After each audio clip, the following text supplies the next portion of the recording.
So yes, walk-off shot tonight. Nolan Gorman, 2-run home run, walking it off. Exactly what the Cardinals needed because they were down 3-0 in this game.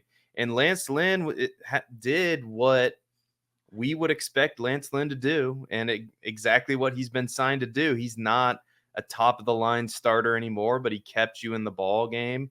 And the Cardinals hung around, and then they scored 2 runs thanks to Lars Nootbaar, and then they tied the game thanks to Paul Goldschmidt, and then thanks to Nolan Gorman, they win the game in walk-off fashion, and that's the recipe right there. We need the Cardinals need their starting pitchers to keep them in games. They need the offense to come alive, which the offense, we'll go over some numbers here in a little bit, has been dreadful, especially in that Brewers series. That was awful. This is what they need in order to be a good team. And we need to come to the realization as Cardinals fans, if there are some certain things that don't happen, I mean, if the Cardinals aren't going to be this offensive juggernaut, I'm looking pretty foolish right now because I thought that they could be a top 5 offense in the Major League Baseball. That's looking like a terrible prediction right now.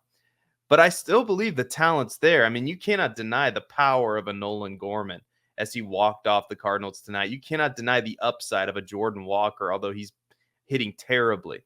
Wilson Contreras is a solid offensive player. And then, of course, you throw in Lars Nootbaar, you throw in Brendan Donovan, Nolan Arenado, who has hit better recently, although he's not hitting home runs. He's only hit 1 home run. And Paul Goldschmidt, who had a couple hits tonight, one of them a dribbler down the third base line. But you get my point. There's a ton of upside and a ton of offensive firepower here that maybe once the weather starts heating up, maybe once the momentum starts to go the Cardinals' way, like maybe tonight against a good Diamondbacks team, although they're not playing very well either, maybe they can turn this around. And I don't want, as a general principle, I don't like to overreact. Yes, I've said it a million times on this show. I'm not a fan of the moves that the Cardinals make. I think that they should be for a all-in win now team. They don't make all-in win now moves. Back in Yachty's last year and Wainwright's last year with Pujols, I thought they should have done more. I think if you would give the Cardinals brass truth serum, they would tell you the exact same thing. And a lack of pitching development, all of it has spiraled into this place where we are as Cardinals fans, where we're sitting here going, well, what's going to happen next? I mean, the Cardinals now, even though they walked off tonight, they're sitting at the bottom of the standings. They're 10-13. It's not the end of the world. There's still a ton of season to go. We're only 23 games in, but this isn't great. We've seen the starting pitching be okay, but the starting pitching is pretty much exactly what we expected. Some days it's going to be good, other days it's not. And that's just the reality of the situation. The Cardinals starting rotation is average at best, with Sonny Gray being exactly what the doctor ordered. Sonny Gray looking like a top of the line starting pitcher again this year. I know it's a short sample size, but we're only dealing with what we have to work with here. But the Cardinals offense has been severely disappointing. And that word might be an understatement, because the Cardinals as a team right now, I'll just throw some numbers out at you. WRC plus, they're number 26 in all of baseball, and wins above replacement, they are number 24 in all of baseball. Slugging percentage, they are number 27 in baseball. Average, which isn't the end all be all these days, but they're 27th in batting average at hitting 219 as a team. This is not what we expected coming into the season. It's certainly not what I expected coming into the season. And this is obviously going to be a part of the team that needs to improve. They're going to need Goldschmidt and Arenado to be better, even though Arenado, like I mentioned earlier, has hit better. He's been one of the better hitters on the team. They're going to need Brendan Donovan to be good. They're going to need Lars Nootbaar to be good. Jordan Walker, where are you? That's got to be the formula for the St. Louis Cardinals. I think they can turn this around. You got to wait until at least Memorial Day with this. I know frustration is abound in Cardinals Nation. I get it.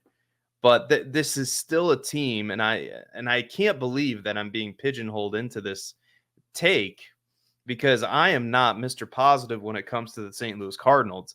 If anything, I'm saying go out and get Jordan Montgomery. I'm that guy. I'm that fan. And I'm right there with you. And they should have, I think. I think Jordan Montgomery, even though they're spending so much money on the pitching, that's not my fault as a fan. It's not my fault as a fan that you have mismanaged your money and you signed Miles Michaelis to a ridiculous extension. It's not my problem.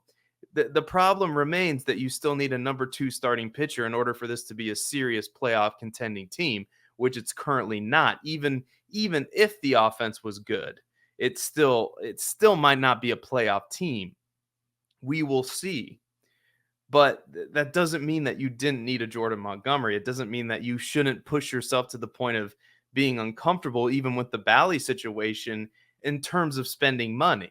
It doesn't mean that in an all in, win now type of season with aging veterans like Paul Goldschmidt, Nolan Arenado, that you went into the season thinking, oh, these guys have a year left, 2 years left. They're still going to be good. They're still going to be all-star caliber players. And if you're going to build your team that way, you need to be able to take some risks. And they might come back and say, oh, Sonny Gray is a risk. That's an all-in move.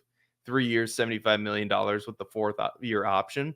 Lance Lynn on a 1-year deal. Kyle Gibson on a 1-year deal. That's where I push back a little bit and go, I would much rather have signed Jordan Montgomery on a 1-year, $25 million deal, and then you have the 2 at the top, and we can figure out 3, 4, 5 a lot easier with Steven Matz. Who knows, Matthew Liberatore, you can sign somebody else, another veteran. And again, that's just the way I would have played it.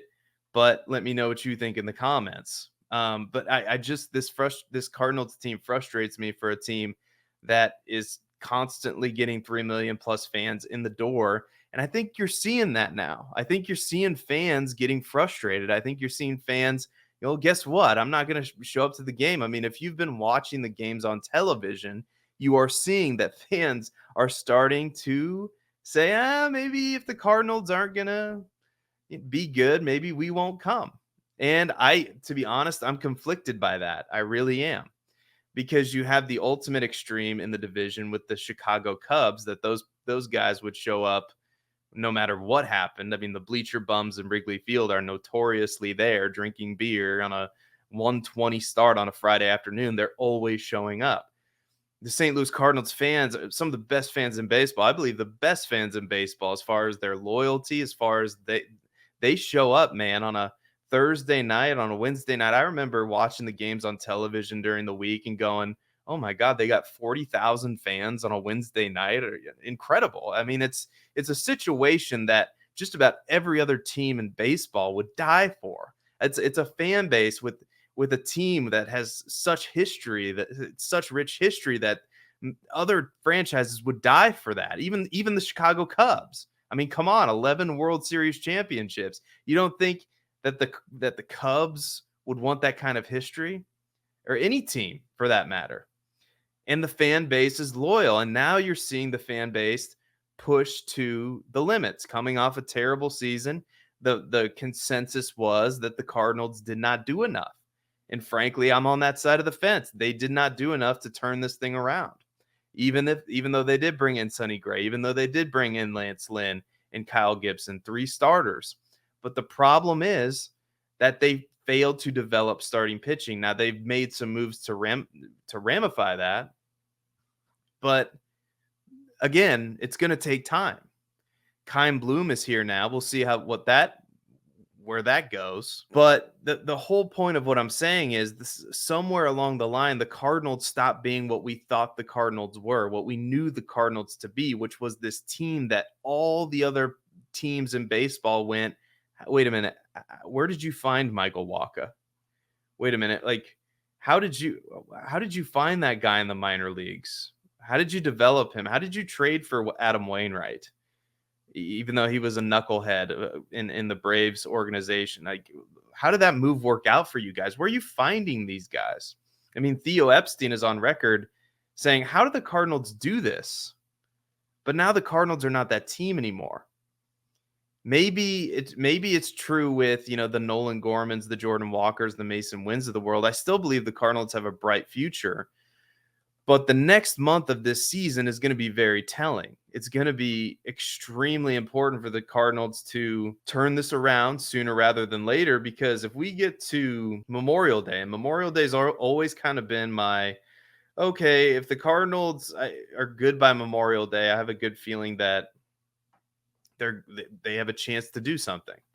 Right, it's always been my barometer, Memorial Day, for better or worse. The rest of April, they play the Diamondbacks 2 more times at home. Then they go on the road against the Mets. Then they go on the road against the Tigers, who as of right now have a winning record. Who as of right now, the Tigers are 13-10. So they have a winning record. They have a better record than the Cardinals do. It's so it's not going to be necessarily the easiest stretch here. The Mets are 12-9, so again playing better than the St. Louis Cardinals. 2 teams with winning records coming up on the schedule, and it's going to be, like I said, it's going to be very important for the St. Louis Cardinals to start stacking up wins. After the Tigers, they do come back home against the White Sox, the Mets again, but then they're on the road at Milwaukee, a team that just swept them, at the Angels. So we'll see. The offense is the problem, though. The offense, even though they had the walk-off win tonight, the offense needs to get back on track. Jordan Walker, where are you?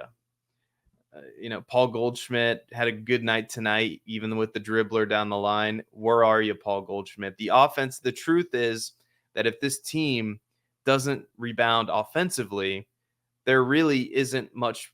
I mean, the pitching is not going to make up for that for the entire season. Now, at times, the pitching has made up for the lack of offense. And honestly, I've been pleasantly surprised with the pitching overall. I know the numbers aren't fantastic when you look it up on Fangraphs.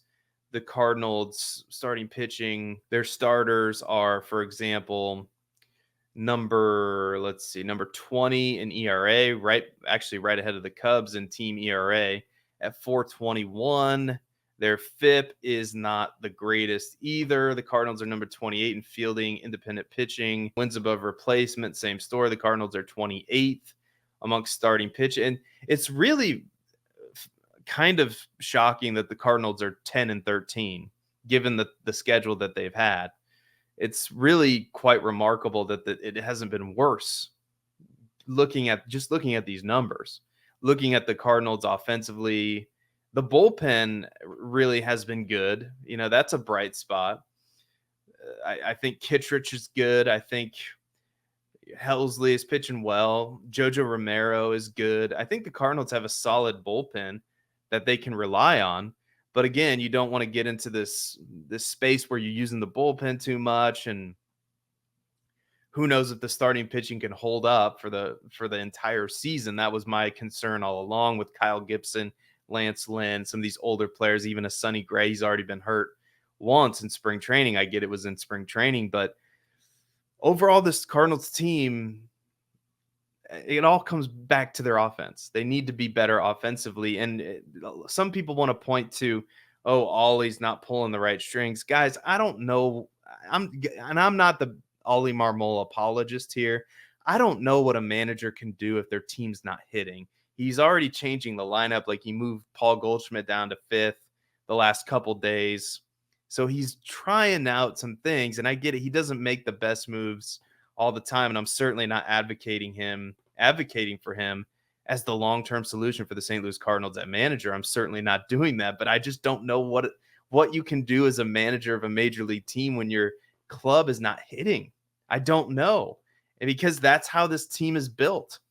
I don't think it's constructed well. I would have put more resources into the starting pitching, like not money, but more development and more of an emphasis on prospects. And certainly, like, when you look back at the last couple of seasons and like in hindsight, and you go, what were the Cardinals thinking? Really, we're going to depend on Jack Flaherty and Adam Wainwright heading into the age 40 plus season.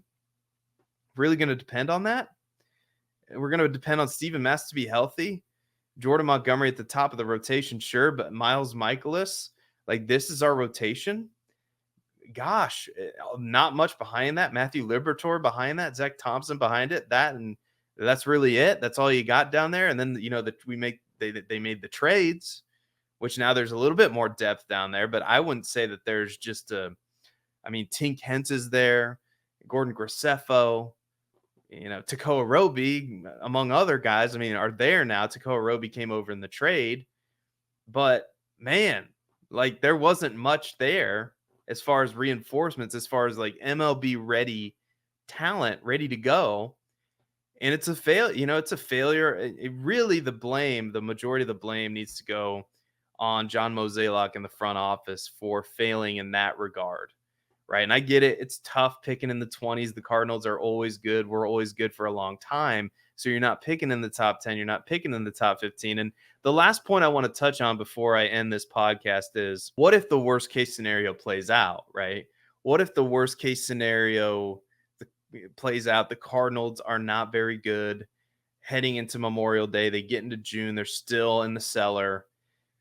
It could be a blessing in disguise. And don't get me wrong. I'm not sitting here saying I want the Cardinals to be bad, but a mild reset, a reconfiguration of the front office.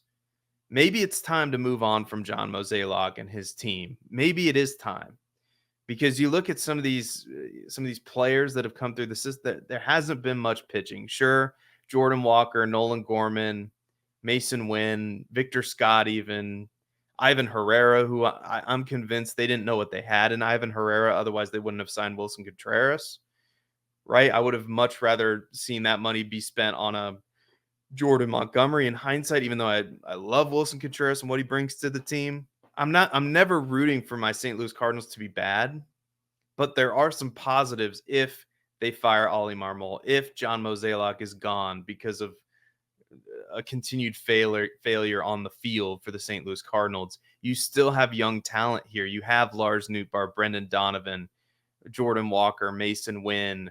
It's a very attractive situation. Sure, next year, who knows if Paul Goldschmidt's going to be here.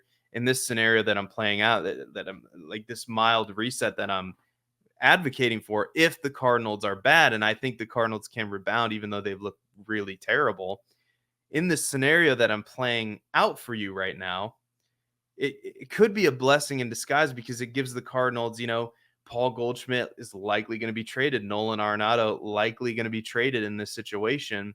And it opens up some spots, and it's going to give some young guys some opportunities, like a Victor Scott, like a Nolan Gorman playing third base, perhaps a Jordan Walker playing first base. I don't know where the exact positions would be, but it opens up potential spots. It opens up opportunities for younger players. The Cardinals would get more prospects coming in. It wouldn't be ideal. I want the Cardinals to be good right now, as does everybody.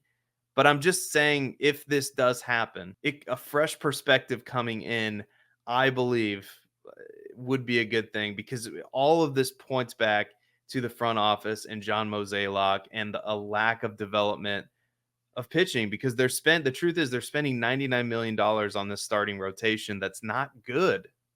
That's not good. And historically, the Cardinals, when I've been the biggest advocate saying, oh, the Cardinals, they just need a starting pitcher. Just go get a starting pitcher. They just need a bullpen arm. They just need an extra bat. Time and time again, John Mozeliak, here's the wrong guy. I can't even think of the left-hander out of the bullpen that they signed for a ton of money that was no good. I can't even think of his name right now. I'm spacing on it. But there's so many misses that we can go down the line with. There's so many mistakes that have been made that could have, like, if you make the right move, I'm not saying you win the World Series, but you're in contention.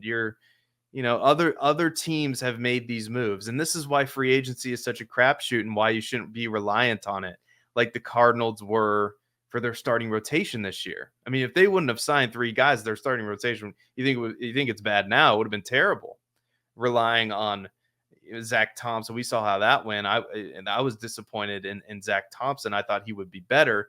Matthew Liberatore, same story. He's looking decent out of the bullpen. So you might have something there.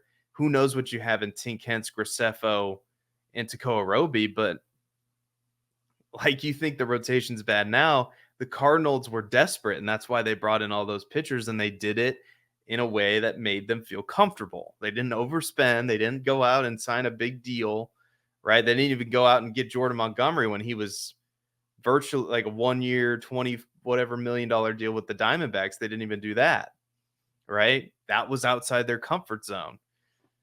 And what makes, according to people like Bernie Miklasz and other people, Cardinals insiders, what makes Bill DeWitt nervous is when people stop showing up to the games. And now you're looking at this Cardinals team, and you're seeing that the fans,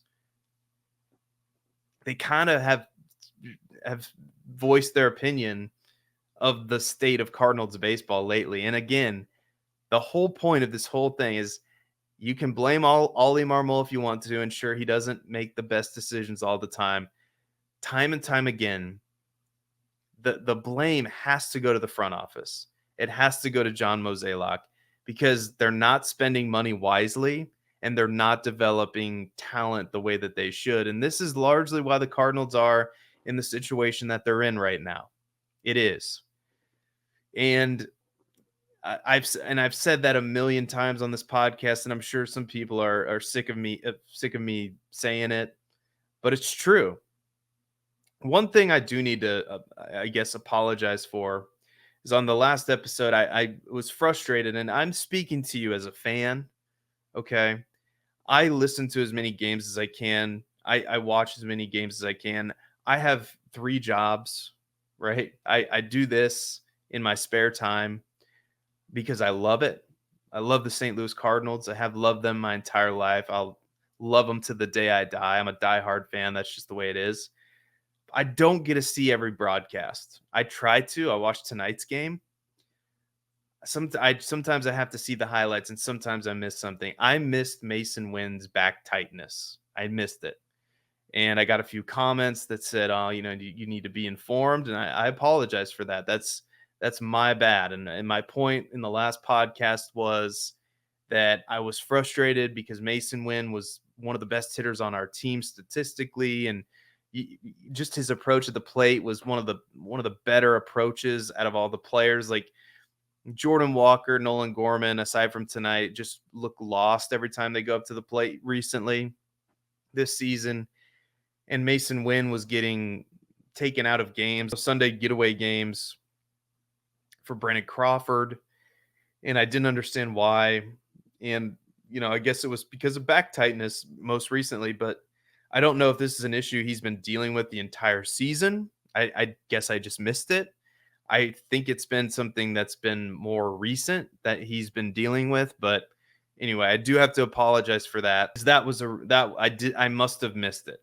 I must have missed it. I didn't see it pop up on it. I'm pretty informed. I pay attention to this because, like I said, I'm a diehard fan. I consume as much Cardinals news as anybody. So I do have to mention that right off the bat. And again, I will briefly go over this. The Cardinals win in extra innings, or not extra innings. They won in the bottom of the ninth tonight in walk-off fashion with a Nolan Gorman home run. Hopefully this can propel them to win a series here against a good Diamondbacks team, although they're not playing very well. And then they go on the road, New York Mets. Then they're at the Tigers. Those are 2 teams with winning records. Then they have the White Sox at home, and the White Sox are god awful. If honestly, some part of me is going to be upset if the Cardinals don't sweep the White Sox, but I'd take 2 out of 3 at this rate. Then they continue the homestand against the Mets. Then they're at the Brewers, at the Angels, Red Sox, Orioles at home. Then their first series against the Cubs is at Busch Stadium. And then they go to the Reds and the Phillies to end the month of May. And at the end of May, we'll have a much clearer picture of where the Cardinals are.